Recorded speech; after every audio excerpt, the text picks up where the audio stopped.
Okay. Oh, now we're going to decode the writing on the wall now. Daniel. Okay, so we're up to verse 25. It's on page 60, right before, it's right at the end of Parak Hay, before uh, it's on it's on the where does it start? It starts on the second line from the top.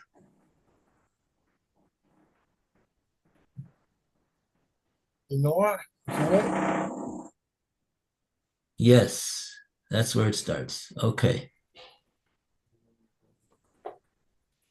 Okay. So, Mary, you want to start the reading today? Okay, so it's Kaf Hey, right? We said. Yes. Okay. So it says, let's see, Udina katava di rishim mine tekel ufarsin. Oh, very good. Right. So this writing that was inscribed, okay, mine tekel ufarsin. That was the writing on the wall, I guess. Yeah, right. It doesn't say in the pasuk that it was on the wall, but we know from previous psukim that that's where the writing was. Right. The one comment about Minay, see commentary on verse 8. Okay. Oh, right. Know what was on verse 8, but In other words, this was the inscription on the wall. Mene mene tekel ufarsin. You didn't get a drink yet, right? Thank you. You did get a oh drink. yeah, there was a box that shows the letters on page 55. Mene tekel before seen. Oh, I didn't hear, Bear. You said something about the page 55? Yeah, well, there's a box. It referred us back to Pasuk 8. See commentary to verse 8. And there's a box there that has the words in it. Minay, tekel v'farsin. Right. So they're trying to explain why it was that the Babylonian Chaldean sages they were not only not able to interpret what the meaning of the writing was, they weren't even able to read it all together. Right. Hmm. So the question is, well, how come they weren't able to read it? What did it say over there? So yeah, so here's the Gemara about it. Rav holds the words Mene Mene Tekel Upsharin were written in the code.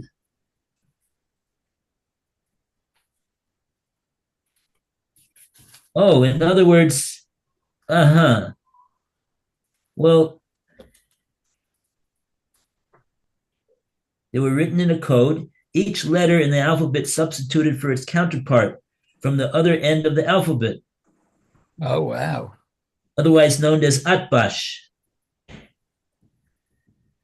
Aleph replaces Tuf, the first letter replaces the last letter, Base replaces Shin, and so on. Accordingly, the words were written. So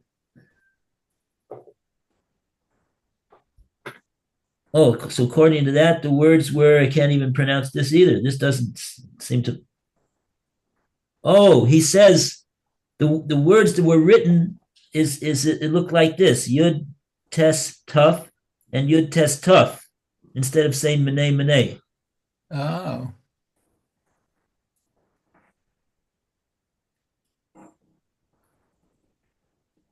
The sages were able to read the script but could not decipher the words. That's what Rav says. Uh-huh. So they said, so that's what they, in other words, that's what they saw. The words were written Yates, Yates, Adeich, Pukhamet. So what does that mean? That doesn't, even if you know Aramaic, it doesn't mean anything. Right. Wow. So that's what it meant, that they're able to read the script, but they couldn't decipher the words. And Shmuel has another explanation. He says that the letters forming the words were not arranged in their normal sequence. But Oh. the message read these three formulations. The Maharsha explains Shmuel's view as follows: the letters were written as 3 5-letter words, one atop the other. Oh. Huh. The message can thus be read clearly when it is read from top to bottom instead of the customary right to left. So if you read the first box, Mene, the next box, Mene, then it says Takel, and then it says Ufar Sin. Mm-hmm. Okay. Okay, but okay, so that's that. Okay. Okay. Oh, so on the same line is the next pasuk, Dina Pashar Milsa.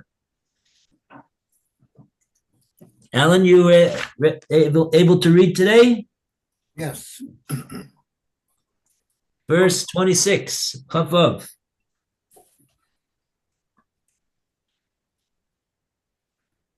Page 60. Page 60. Cafe, okay. Denor,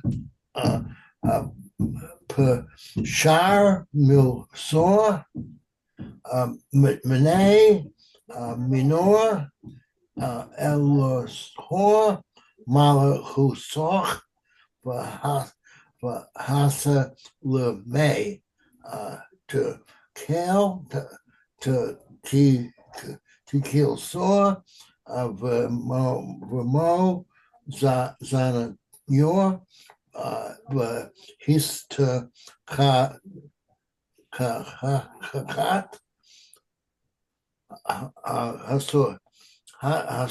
Hasir, Okay. okay, right. All right, so 25. This is a writing that was inscribed Mene Tikal of Churn. This is interpretation of the matter men counted. God has counted the years of your kingship and terminated it. Tikal waited. You have been weighted in the scales and found wanting. Paris broken up. Your kingdom has been broken and given to Media and Persia. Stop there, right? Yeah, that's already verse 28. Yeah, all right. Then Belshazzar gave the command and they clothed Daniel in royal purple. Okay, that's enough. Okay. Let's go to somebody else. Thank you. 20. There's notes over here to read. Oh, there's a lot of notes. Okay. Okay, so the note starts on page 60 on the bottom. Right. 26 has counted. Has counted and terminated, literally completed. God has counted the years of the Babylonian Empire, and they have been completed now. Belshazzar's reckoning, which used the beginning of Nebuchadnezzar's reign as the starting point, had been correct concerning the duration of the house of Nebuchadnezzar. Daniel explained only one manah, one manah. The first manah, which is left unexplained, refers to the king's reckoning. Thus, you, O king, counted, but God also, a manah, counted. The apparent contradiction between Daniel's prophecy and Belshazzar's reign has been completed, and the tradition of the sages that the 70 years had not yet been completed needs to be answered. In explanation, we may postulate that the verses in Jeremiah indicate that there are two separate 70-year periods that overlap but are not identical. One period refers to the reign of the Babylonian royal line, which begins with his ascension to the throne, Nebuchadnezzar. The other refers to Jerusalem's capital, Jerusalem's captivity, which began with the conquest by Nebuchadnezzar in the second year of his reign. Jeremiah 25:12 refers to the duration of Babylonian kingship. Upon the completion of 70 years, I shall make an account of their sin. For the king of Babylonia, Belshazzar, had now reached that milestone. It refers to 70 years from the conquest. After 70 years for Babylonia have been completed, i.e., from the conquest, I will attend to you to return to this place. For example, Hashem remembered Israel that moment right here after his death. Someone else want to take over? Melbourne. Okay, so just let's try to digest what we read over here. Read it very quickly. Mm-hmm. So, so the words were that was on the wall was Menei Menei Tekel up Uparsin, and Menei is like you have in a you get into a monit, right? A taxi is called a monit. Uh-huh. Because why? Because you tell them to taseh moneh. So you put on the meter. The meter is the counter, and so the monit is the vehicle that counts. It counts how much how many miles you go and how many shekels you have to pay him at the end of the ride. So it's all about counting, and Hashem is counting the years of the kingship of Belshazzar. And then there's two menes. So you have to understand what's the each mene referring to. There's two countings. So the Alshik said that the first mene is talking about that you, the king, you made your count, but Hashem made his count. And it's not necessarily the case that your count is the same way that Hashem made the count. And what's the count that we're talking about over here? This is the pasuk in Yirmiyahu, that the pasuk in Yirmiyahu said that upon the completion of 70 years of Babel, then Hashem says that he's going to make an accounting, and he's going to remember Klal Yisrael, and they're going to return to Eretz Yisrael. Okay.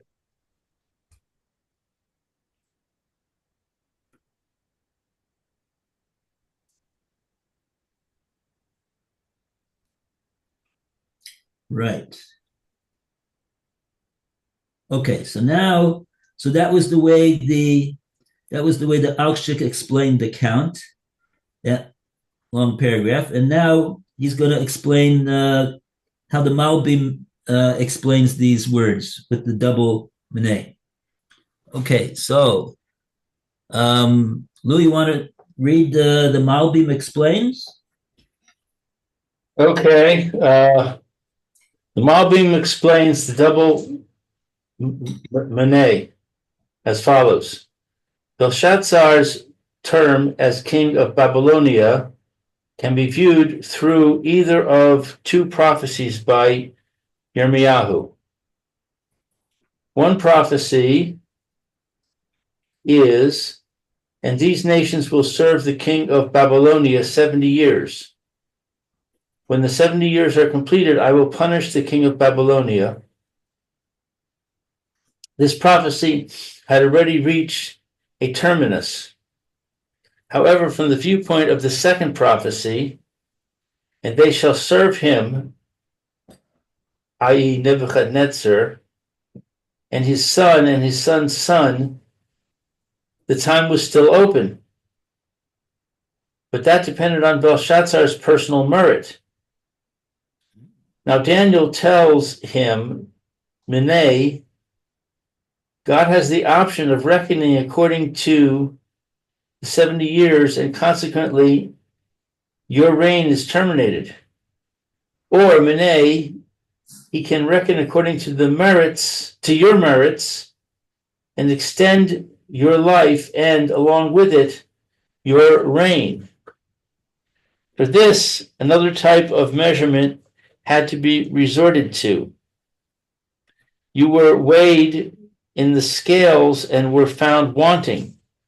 Had Belshazzar not sinned, his right to live and rule would have held back the destruction of Babylonia. Wow. Also, this is a very important. Wow. We have to keep in mind that there's really two psukim over here, says the Malbim. I don't know if the Alshich took that into account in his interpretation of the two Menes, but the Malbim has a Valdic insight over here. The two Menes are not. I mean, are that there's two ways that the counting can be counted. You can count according to the strict letter of the law. That's the first the pasuk in 25:11 in Yirmiyahu, meaning over there it says a specific date. It says after the 70 years are completed, I'll punish the king of Babel. So that's it. There's 7 years, no more, no less. But the Malbim points out that there's another pasuk that talks about how long the reign of the Babylonian kings is going to be, and that pasuk in Yirmiyahu, and they, meaning I guess the nations or Klal Yisrael, also they shall serve him, meaning Nebuchadnezzar, and his son Avil Merodach, and his son's son Belshazzar, 3 kings of Babel. They'll serve him. But in that pasuk, the time was still open. I don't think in that pasuk it says it doesn't make a restriction of 70 years. It doesn't mention any number of years at all. So the Malbim is saying that is the pshat in the Mene. It's going to depend on the merits of what's his name, Belshazzar. If he merits, so he could even go further than 70 years. Amazing. Then because Hashem has the option to reckon according to the merits of Belshazzar, and not go according to the strict letter of the law of the 70 years of the first pasuk. That's amazing. But and that's why it says it says tekel that there was a weighing.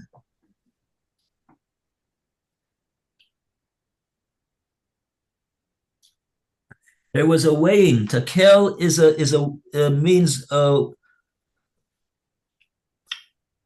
they're translating that as a weighing. Oh, you know why? I'll tell you why. What tekel?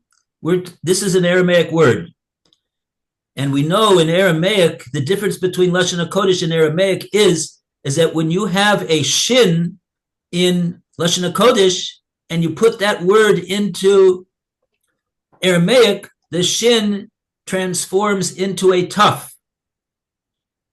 And therefore, what does this mean? This means takel in the Lashon HaKodesh, that word would be shakel.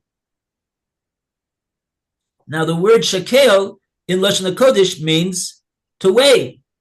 Why is a shekel? Because it's a certain amount of weight of silver or gold. Wow. So that word is talking about weighing. And what's the weighing going? That's the scales of mishpat that Hashem is judging Belshazzar to see if he weighs out over here, and he didn't weigh out, and so he's going to be sent packing. He wasn't very weighty in his reign. All he did was do averas, and so like that, he's going to be gone, and so therefore that's the okay. So that's the right. The next word is for the next pasuk, and Lou didn't have this pasuk. Didn't read a pasuk, so we're going to give him the skus, because I know everybody here, they don't just want to read English; they want to read the psukim from the Sefer Daniel. So Lou is honored with reading. Let's see. Well, we didn't actually read that pasuk yet either. We didn't read Chav Zayin. So let's read Chav Zayin right now. Okay. To kale. Tekil ta, v'mo zanya, v'hish tichata, chasir. Okay, so tekel, which means weighed. You have been weighed in the scales and found wanting.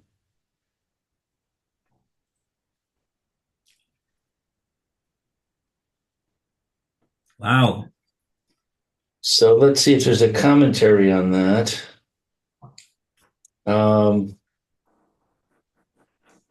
This is Chav Zayin. 27. Mm-hmm. I don't see a commentary on 27. Yeah, I see. There's no, not in the English. There's not. But but Rashi. There's a Rashi over here, and there's also a Metzudas David. Rashi on Chav Zayin tekel tekilta b'moznaya.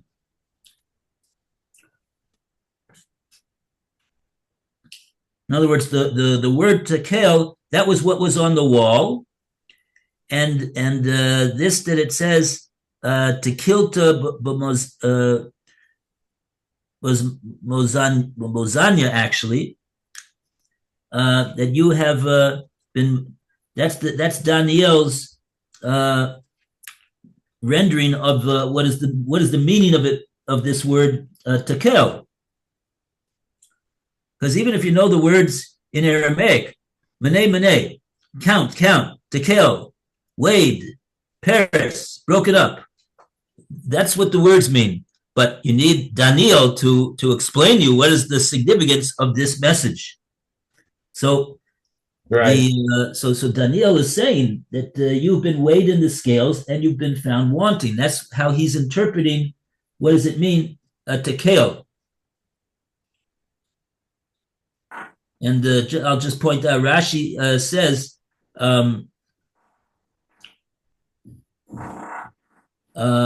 Rashi says nimsas chaser mikol tzad.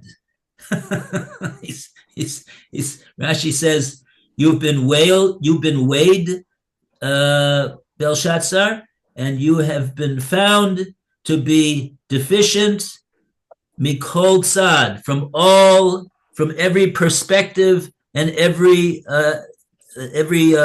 avenue of investigation and mikol tzad, from every side. In every department. Okay. Wow. So there really, these words on the wall, there was just 1, 2, 3, 4 words. There was just really 4 words. And so those 4 words, like we say by Rashi is so concise in his words. And we could write, it usually takes me a few minutes to say, to explain what 4 words of what Rashi wrote. So here you've got the 4 words on the wall. It takes Daniel. I don't know. It doesn't say that he took a long time to interpret it. Hashem probably told him right on the spot, what does these words mean? I'm assuming that he was working with Ruach HaKodesh, Daniel, in order to interpret the meaning of these words. Right. 28. Back to Meir. Okay, let's see. It says, Paras Prisat Mahutach He Vat Limadai Ufaras, which translates Perez, or Perez, really, broken up. Your kingdom has been broken and given to Media and Persia. Okay. The 28 says Paras, Ufarsin is interpreted as the plural of Paras, as if it had been said Paras, Paras. Actually, Pares, it looks like. Okay. The first Pares means to divide, break. The second Pares is interpreted as the name of a nation, Persia. Thus, your kingship is broken and given to Media and Persia. That's Rashi, apparently. Yeah.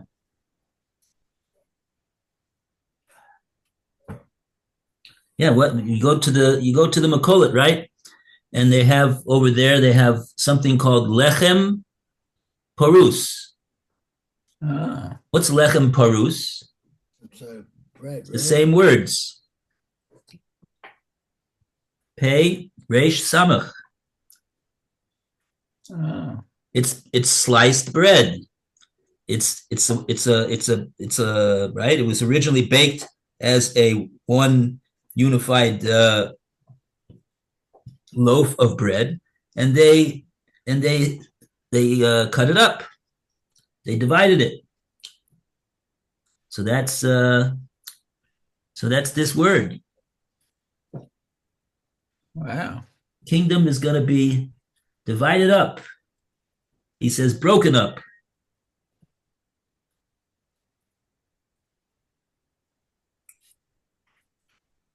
Okay, we got another note. Not Okay. only to Pras but also to Madai. Okay. So it says Limadai, says to media. Al-Sheikh sees a hint to the rule of media in the conjunctive vav, ufarsin. Since ufarsin is interpreted to represent paras twice, it is as if it said paras, indicating that besides Persia, another nation would be given hegemony over Babylonia. Oh, so that was Madai, I guess. So it's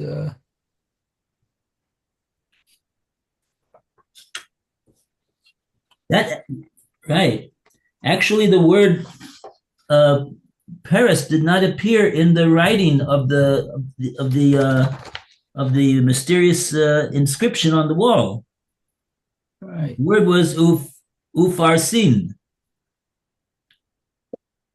Right. So for some reason, yeah.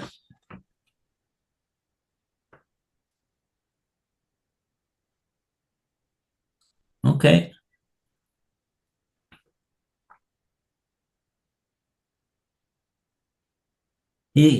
Daniel is explaining Manet. They explain that's a word from the inscription. Then there's tekel. That's a word from the inscription. But then when he says Paris, it's not really the exact word. The exact word is ufarsim. Okay. That. Wow. Wow. Wow. Can you imagine what was going on in the palace at that point after Daniel said this? Let's see what's going to happen now.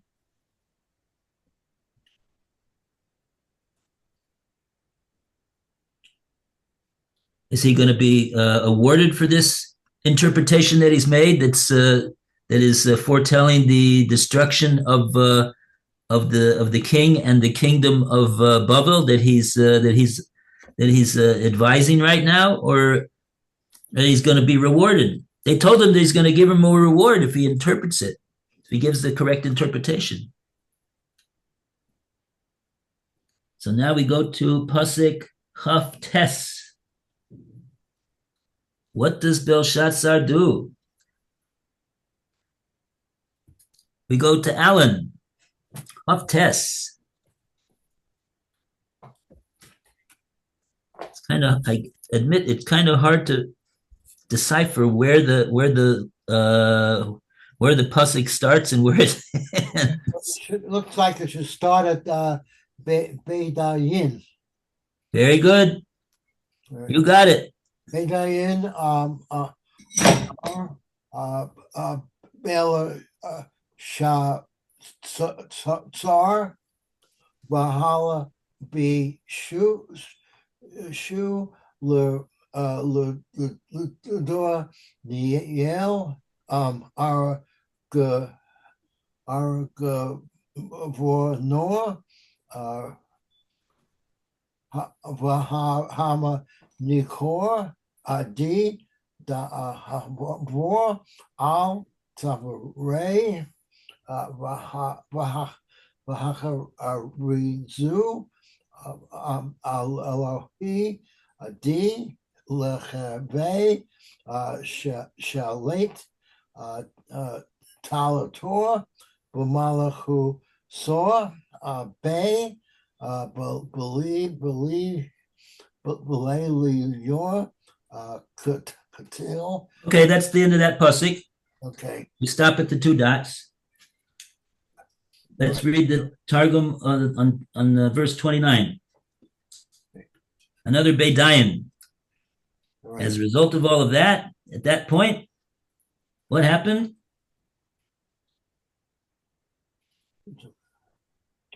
So Read, please, from then Belshazzar. then Hansel gave right the command, and they clothed Daniel in royal purple with a chain of gold on his neck, and they proclaimed about him that he would rule 1/3 of the kingdom.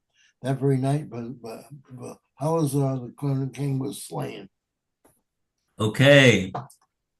Very good. That's it. It's more than Now, yeah, we're already over. So we'll say a good Shabbos to Mayor Oh, yes. Good and a Shabbos. good Chodesh. And a good Chodesh. Very good. Thank you. Before Shlema, Amen. Semach ben Pesach, and